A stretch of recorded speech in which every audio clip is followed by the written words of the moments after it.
জয় বাবা ভোলেনাথ, জয় মা তারা। আগামী দিন শুক্রবার বন্ধুরা, শ্রাবণ মাসের পয়লা। আপনারা গঙ্গা স্নান করুন শ্রাবণ মাসে, এবং শ্রাবণ মাসে যত ছোট থেকে বড় সব পরিবারে বাবার মাথায় জল ঢালুন।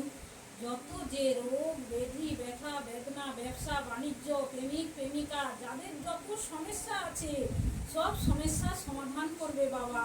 অন্য অন্য বছরের থেকে এবছর শ্রাবণ মাস খুব মহত্ব অনেক। শ্রাবণ মাস এবং একাদশী অমাবস্যা, শ্রাবণ মাসে যত শুভ কাজ সব কিছুই কিন্তু বাবার মহত্ব নিয়ে। বন্ধুরা, আপনারা বাবার মাথায় জল ঢালুন। আর যে যত ডাকতে পারবে, ধ্যান জপে মগ্ন থাকবে, সবাই কিন্তু বাবার আশীর্বাদ কৃপা লাভ করতে পারবেন। জয় বাবা ভোলেনাথ, জয় মা হর পার্বতী। আপনারা মায়েরও কৃপা লাভ করতে পারবেন, এবং আপনারা এই ধামে যদি আসতে চান আসতে পারেন। ভালো মন্দ সব কিছু সমস্যা সমাধান করা হয়। জয় বাবা ভোলেনাথ, জয় মা।